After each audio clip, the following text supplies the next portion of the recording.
I think I felt like one thing I actually learned from Boss Mama is the idea of the zone of genius versus the zone of excellence. And that was sort of a big light bulb aha moment for me, because I think I've spent a lot of my life in the zone of excellence, right? And that was being a good student, and that was going to the certain schools, and that was having certain promotions and titles. And I was good at things, and I could work hard, and I could get the report card, right? But I think once you brought in that notion of zone of genius, it's like, it shouldn't feel so hard, right? Like, and for me, coaching and facilitation with groups and teams has felt like I'm in flow. I'm just in that zone of genius because it's so aligned with my purpose, my values, like my gifts, my talents, my strengths. It just doesn't feel like work. Mm-hmm. And that for me has felt so liberating, so clarifying, and so fulfilling to be able to operate in that space.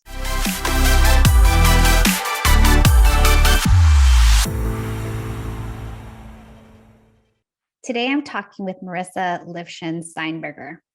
She went to Brown for her BA, then Columbia University for her Master of Education, and spent over 20 years in nonprofit education and foundation work.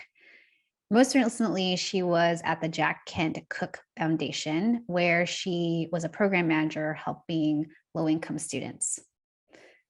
All this, and you'd think that Marissa was happy. She had a great purposeful career. She had these 2 beautiful kids, a husband, a house. And what she realized was that she wasn't happy. So Marissa's going to share with us her Boss Mama journey. And one of the things we talk about in Boss Mamas is operating from your zone of genius, getting really clear on what that is, and then living from there. Marissa's a great example of taking this on the court. She shares how she got really clear on what mattered to her, and she then took specific steps to align her mind, body, and spirit with this North Star. I'm really, really excited for you to meet Marissa. Marissa, I'm excited to talk with you because having been a person in education and making career shifts, even with this purposeful work, I'd love to hear about your journey. So let's start all the way back when you're a young Marissa and you are thinking about your life, your dreams, and not just career, but bigger life stuff. What were you like? What were you thinking back then?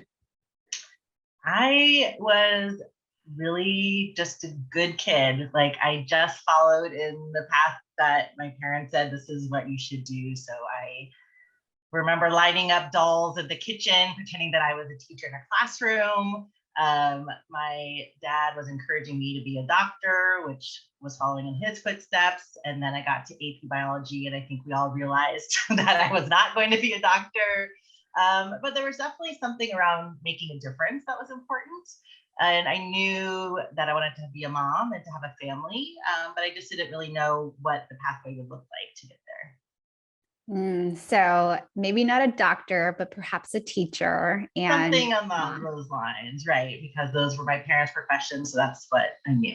Yeah. I mean, it's like our parents model for us. What do they do? What's good? And we want to be good, right? We want that approval. So what did it mean for you to be good? Because you started that way. I was a good girl. I was a good student. What did that mean?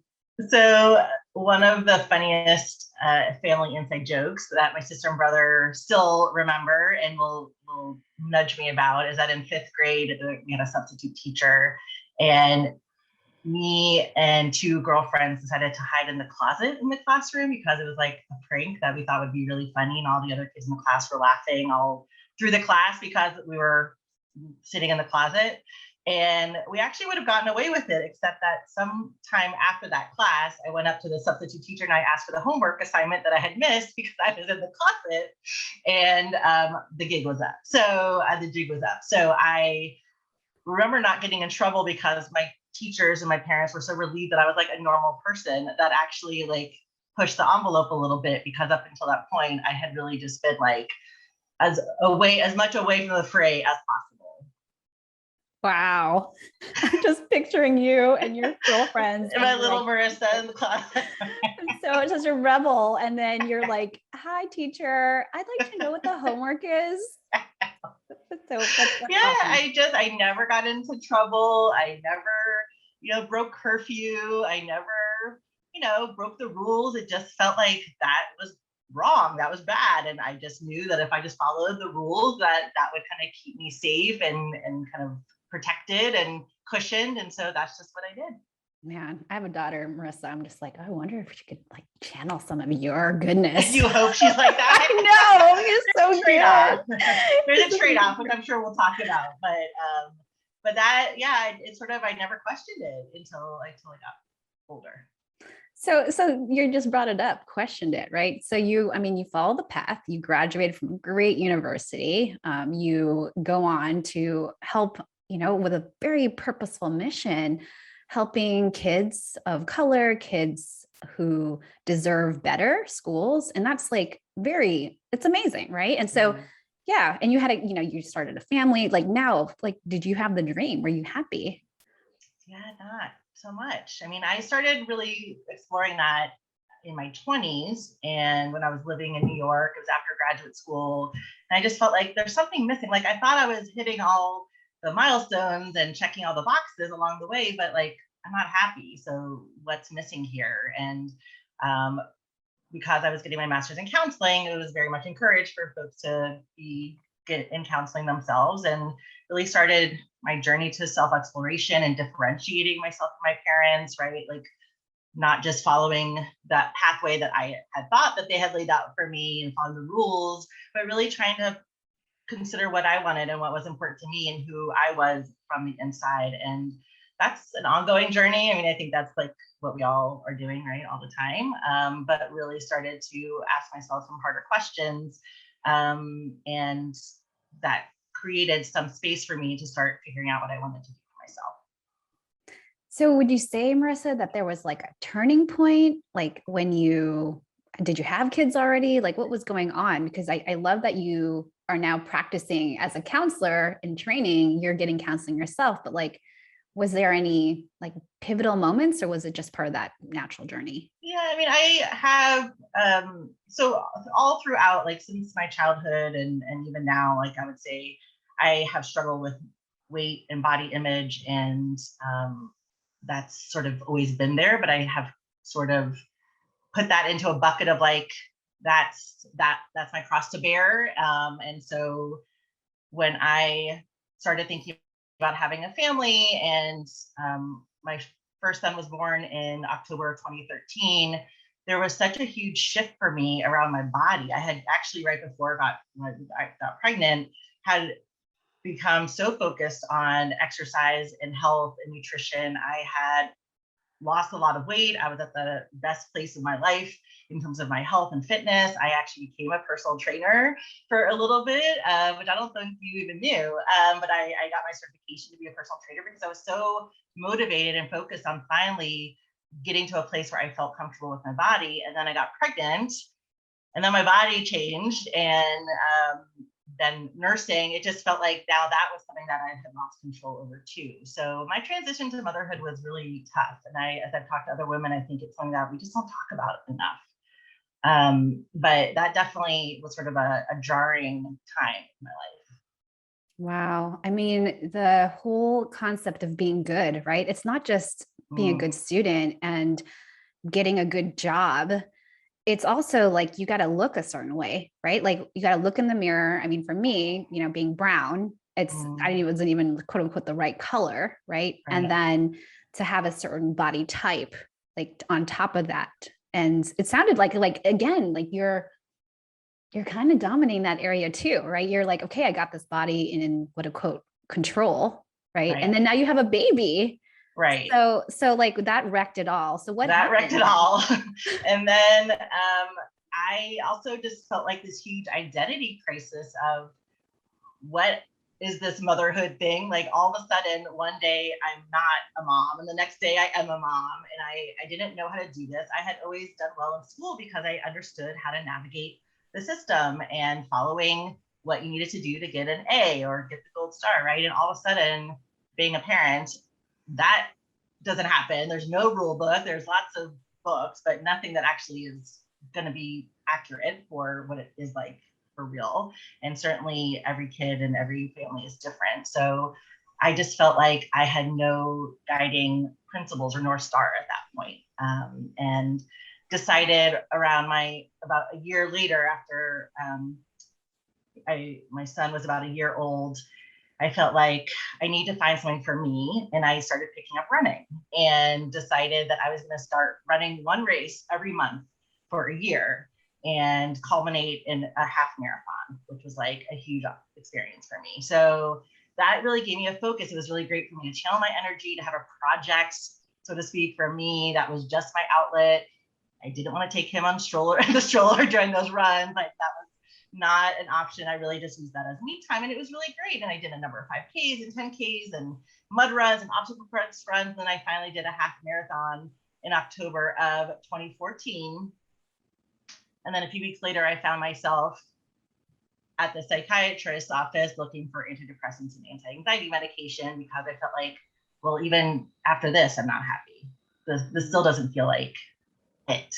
And I had put so much hope into this being the thing that was going to kind of pull me out and to help me figure out who I was. And even that wasn't the answer. So I didn't know what else to do. Wow. I mean, it's interesting that there is no rule book, right? And even the rule book that we might have, quote unquote, learned from our parents or moms, I'm not sure that that's the rule book I'd want to follow. Right. So you created one that you said, look, I have these races. I'm going to do this half marathon.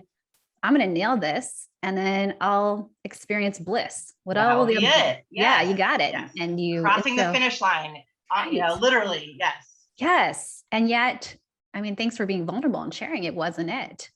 It wasn't it. It wasn't it. And I think it was realizing that those were just distractions, maybe like just to check things off the list, but it wasn't really addressing the inside, and trying to, again, integrate all those pieces of me, like mind, body, and spirit. I just didn't know how to do that. And so that was a tough, I felt happy and proud of myself for seeking support. I had already been seeing a therapist, but I had never considered medication. It's not something I've talked about with a lot of people, because I always felt like it was going to kind of be a crutch, and I knew that wasn't going to solve any problems. But I think just knowing that I needed something more to take some of the edge off, because I was just in such a high anxiety place that I couldn't really focus on making great decisions, and really being present when I had all this other kind of critical negative talk going on in my head. I mean, hats off to you, Marissa, for not just recognizing, but actually being willing to take steps to get help. Because it's like, as a mom, there's so much judgment. Like, why you should be in motherhood bliss. Like, why aren't you back to your normal size, running around the playground, happy and like really, pulled together? And yet there's a different reality. So I'm so glad you shared that. Thank you. So you're going through now and you're getting help, and now that you want to do the internal work. Was there any other moments that then got you really committed to this journey? Well, I was trying to figure out what I wanted to do next professionally, and was really happy in my organization. Felt like I was growing still, but I didn't really know what the next chapter would look like. And then I guess fast forward to 2016, I was promoted at my organization and had a new responsibility overseeing all of our higher education scholarship programs. So I was like, okay, this is going to be my new thing for a little while. And I wasn't going to look elsewhere, because I felt like this was opportunity for growth.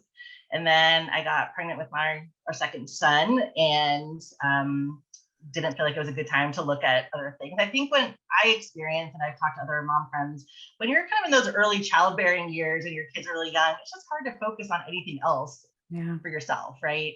Like, it's a victory if you've taken a shower that day, or like, to have 2 kids and to get out of the house in the morning is like amazing. So thinking about these other big picture dreams just was not happening around that time. And then I had sort of I don't know, I guess I don't know if you want to say it's a rock bottom or a the aha moment came for me in the fall of 2018 when my father passed away. And that was really, sort of cliche, but a wake up call of like, time is limited, and it's not worth spending this small finite amount of time that we have being unhappy. So that was definitely a push to think about what I wanted to do next. Wow. I am sorry for your loss. And I'm also just embracing you, because those rock bottom moments don't necessarily have to be aha moments, right? They could send us in a spiral, yet you took that as a renewed charge to have the life that you want, which is amazing. So, Yeah.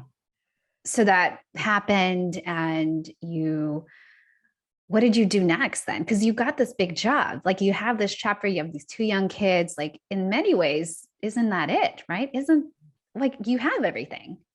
Yeah. Well, that's the thing, is like, I had the husband, I had the house, I had the job, I had the 2 kids, and yet I'm still not feeling like I'm living my best life, and still feeling like I'm in survival mode and just treading water every day. And that just didn't feel like the dream. I'm going to time out here because my internet is unstable. I don't know that you're seeing it, but it's very rocky. So I'm going to tell my husband to get off his. If you could pause it 1 second. 3, 2, 1. So in many ways, Marissa, you had the life. You have this leadership role, having an impact. You have these 2 beautiful boys. You've got the family, the husband. Like now, right? Don't you have it all? Aren't you happy? Yeah. Well, that's the thing, right? Like, as a former good girl, right? Or maybe still a good girl, I don't know. Like, I felt like I had done all the things. I had checked all the boxes, and something still didn't feel right. It still felt like there was something missing. And then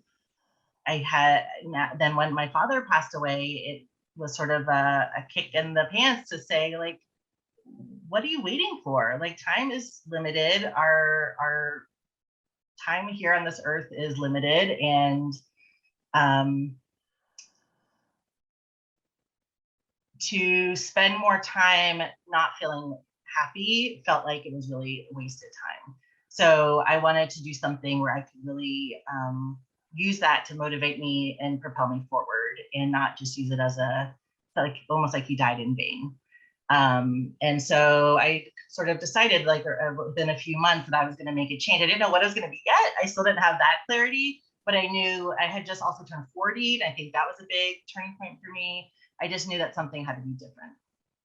Wow. I want to draw this attention to the idea of death, which is absolutely sad, and all the feelings that we have with people who we love passing away.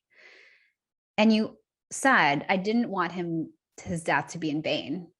That maybe it was, right. I'm listening to it and I'm hearing, live your life now. Like, we don't know what's going to happen. Yeah. And I find actually death really motivating, because it reminds me that we only have this moment. We only have today. And how can we live our life without regrets, and with the less shoulds, right? And more wants.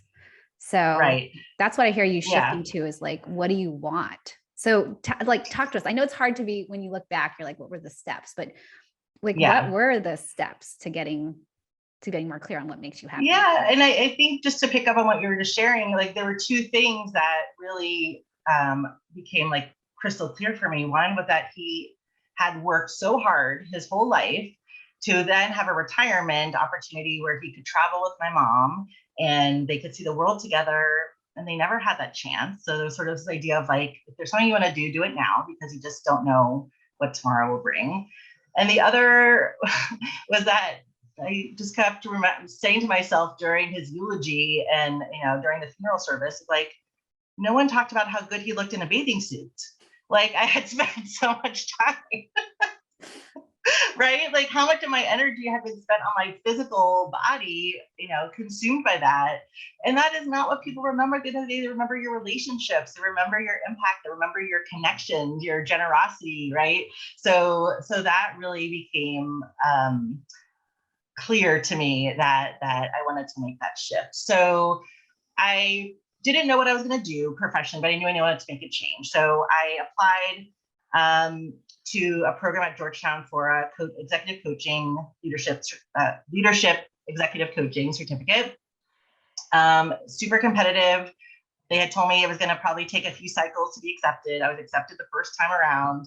And I started that in September of 2019. So exactly a year after my father passed away.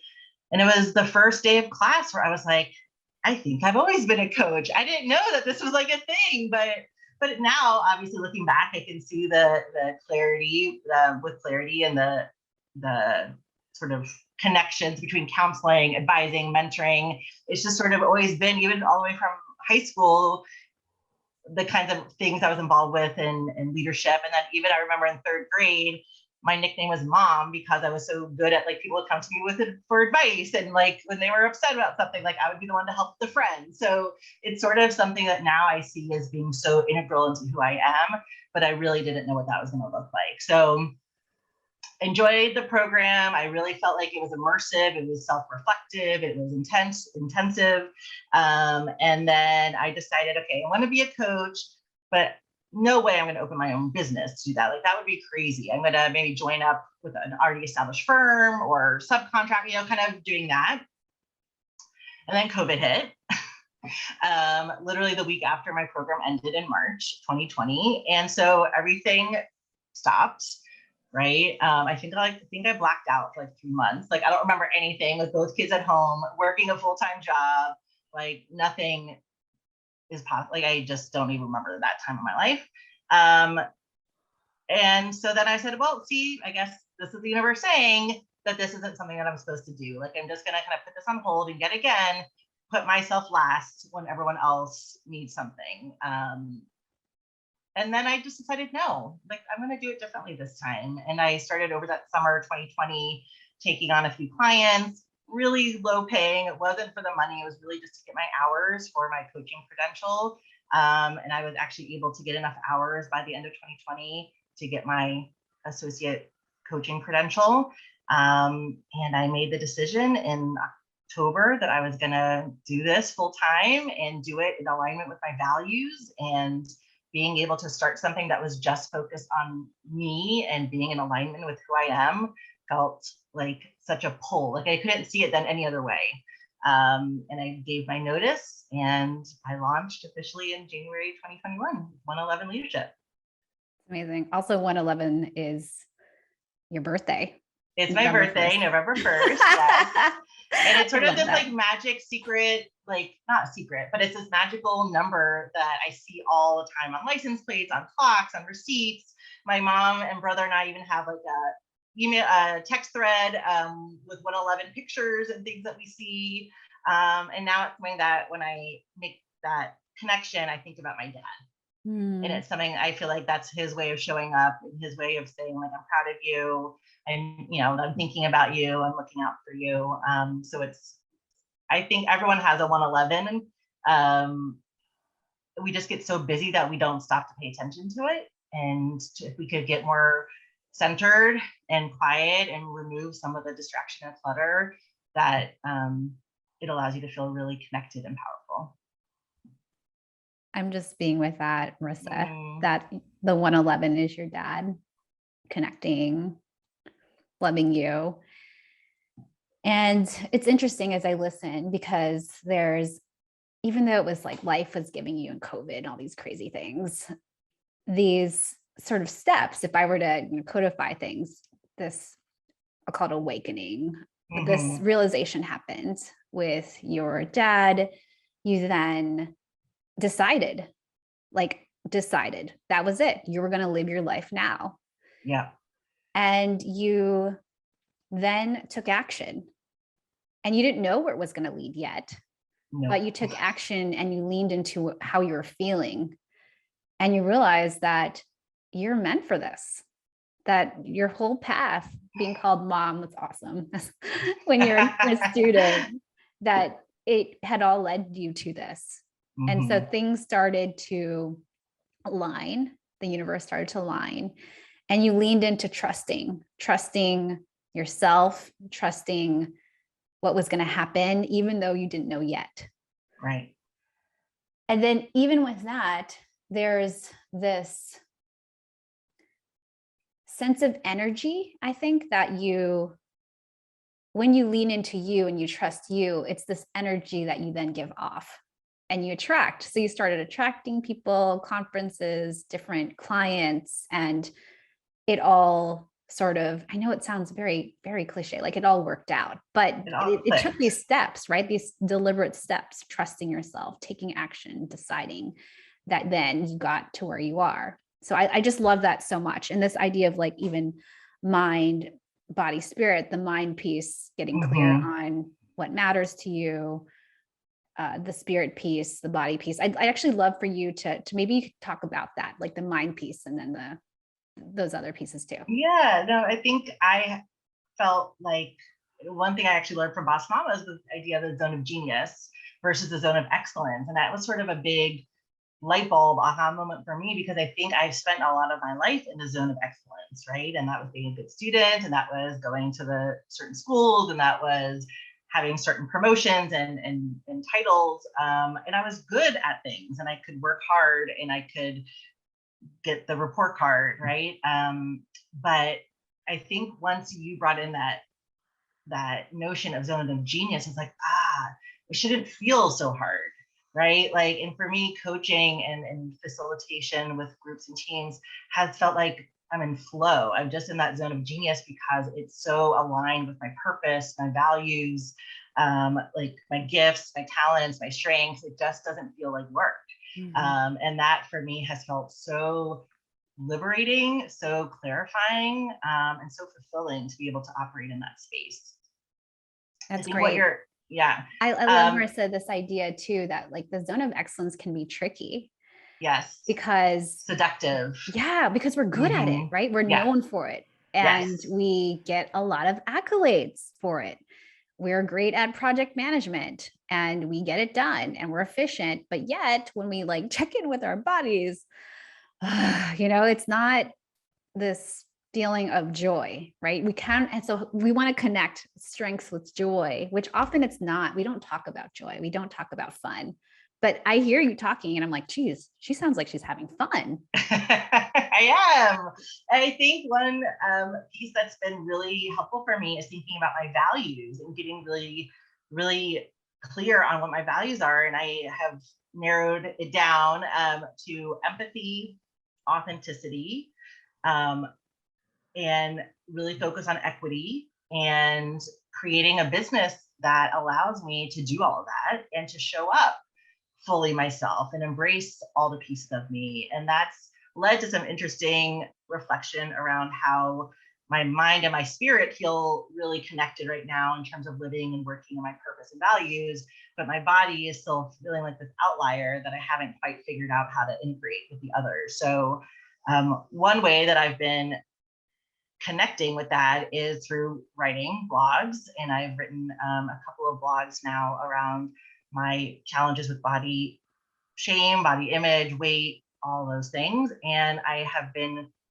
humbled and surprised by how many people have connected with those stories. One of my recent posts had over 1,200 views. And it was picked up by a popular outlet called Scary Mommy. And just knowing that the shame can only exist in the shadows, that being able to not hide the parts of me that feel uncomfortable or feel less than or flawed, and using that as a way to connect with people is a really big shift for me that I'm not quite there yet, to be honest. I'm still working through that. But it's like, feels like wading in that pool a little bit. And that has felt really transformative. Yeah. Yeah. I love that. The stories that you share, they're so powerful and they allow me to feel like I'm not alone in thinking about my body. Like, what is the societal definition of a good body versus what I have? And when I read your pieces, I feel connected to you and your journey and that I'm not alone. So thank you for sharing that. And thank you for so grateful. being so vulnerable. Yeah, that's helpful to know.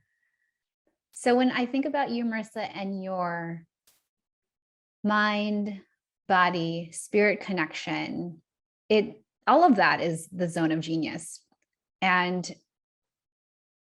I want to push because it's often like, as long as I get the right career, as long as I have a career aligned with my values and the things I'm good at, then I'll be happy.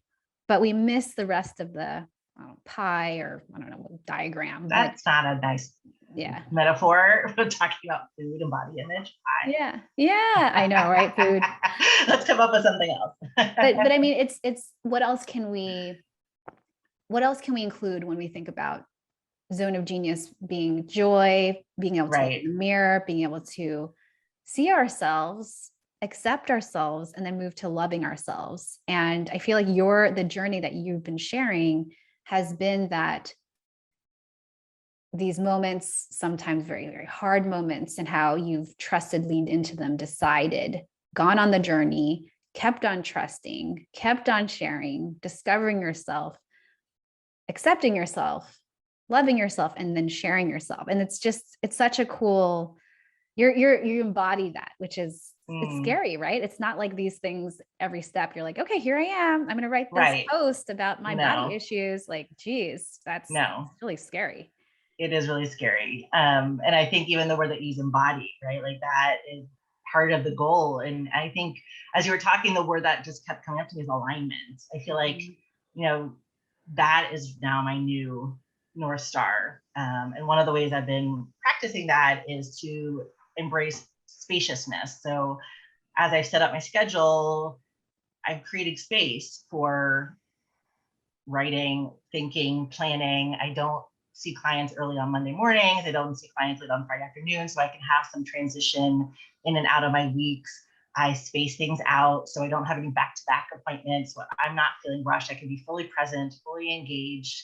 And that is also giving me more satisfaction. So that then translates into how I interact with my family and creating space and having boundaries, to have my husband take the kids to the baseball game. Maybe I don't have to go to every single one, right? And it's just creating space and knowing what I need in order to stay in alignment. So that has become very powerful lens for me and makes decisions actually a lot easier, because if that is the North Star, so to speak, that's the guiding principle, then I don't have to ruminate on every single decision. It's just like, does this align with who I am and who I be in the world, or does it not? And there's a lot of relief and liberation in that. So good.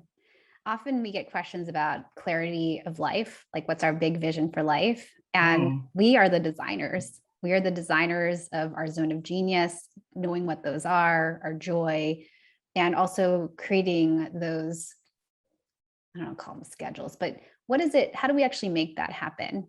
And deliberately then taking action to saying, yes, to feel spacious, to feel relaxed, I need space. Right. And we build that in, which allows us to make decisions that align.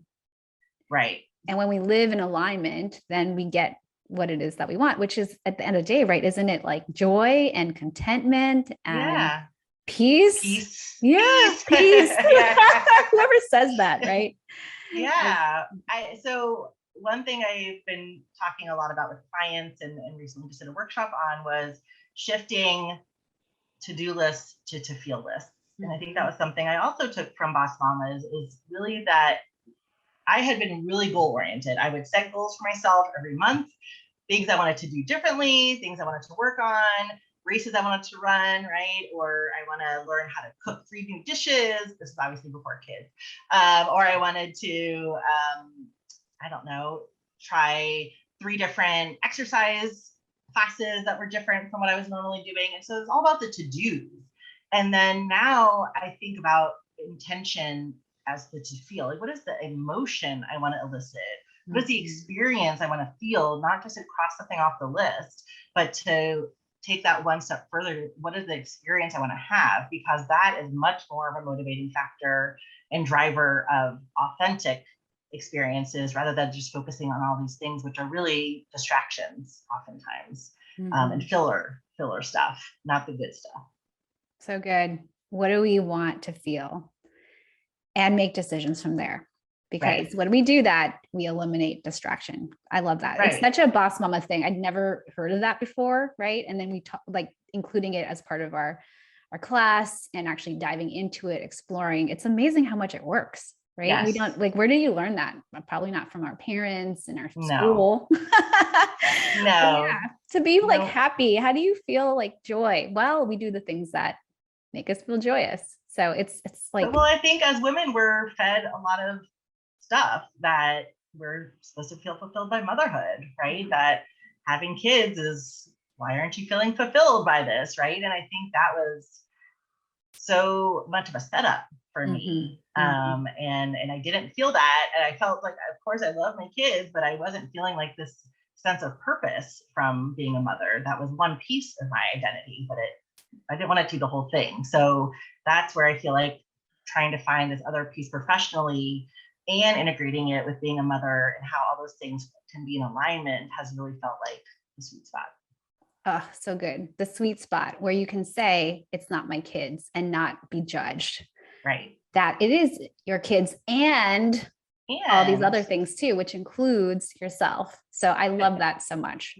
I can be a better mom and I can be a better partner and I can be a better friend when I feel in alignment and I feel connected to my purpose and I feel integrated with my mind, body, spirit. So I am still getting to those other things and those other relationships, but it's got to start with me.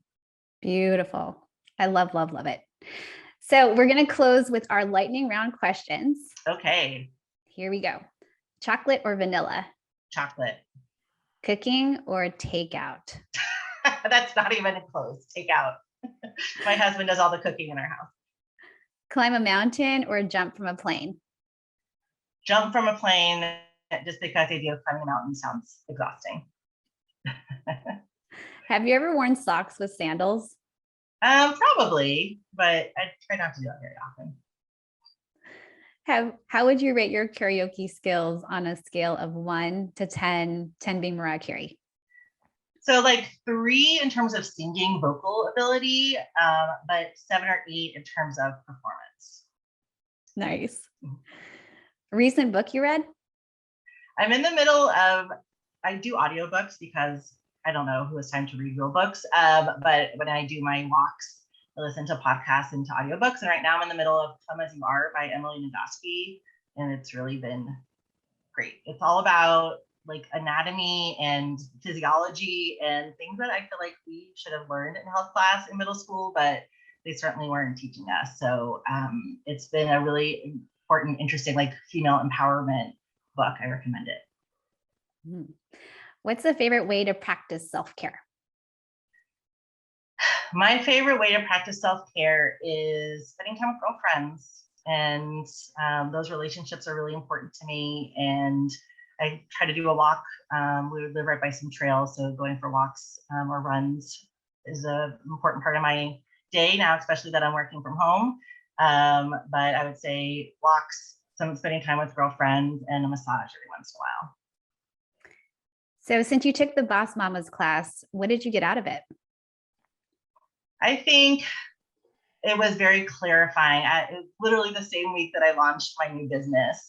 So it couldn't have come at a better time. I knew I wanted to have a community, and finding other like-minded women who were juggling work and family and trying to do the best that they could in all these places, but feeling really exhausted and overwhelmed and stretched thin, and prioritizing ourselves and doing that together as we're striving for mind, body, spirit connection was such a gift and has continued to yield dividends. What's your definition of a boss mama? I think it's that. I think someone who's striving and wants to make an impact in the world and knows that it has to come from the inside out, feeling good about herself in order to create those ripple effects within her family, her community, really pushing the envelope, fierce, confident, but always striving to integrate so that she can feel whole in all those places. What advice would you give your younger self? Have more fun. I did not have enough fun in high school and college. I was too much worried about being the good girl, not rocking the boat, because I felt like that was the way. So now that I see that's not the way, I wish I would have had more fun. So I'm trying to make up for lost time now. How can we find you? So I am on Facebook. I have a 111 Leadership group. It's a private group where I post every day, and there's a pretty active, engaged community. I also have a Facebook business page. You can find me there, 111 Leadership. And then on LinkedIn, 111 Leadership or Marissa Lifshen Steinberger. My website is 111leadership.com, and all my information is on there as well. Nice. Any parting thoughts, recommendations, any asks for the audience? I think the intention, finding your North Star, was a really big aha for me. So to spend some time, it may not come to you like as you sit down for 5 minutes, it might evolve, and to find a way to identify what those things are for you would be really helpful. And then find mentors, find a community. Like, we're not meant to do this alone. And I think that was one of the other messages that I somehow inherited, that there's something wrong with you if you can't like figure this out, right? This life thing. But we're not meant to do it alone. So lean into mentors, lean into friends, lean into professionals, therapists, whatever, coaches, to be able to support you so that you can live your best life. Awesome. Thank you so much for this conversation. I always enjoy talking with you. Thank you. Thank you. Bye.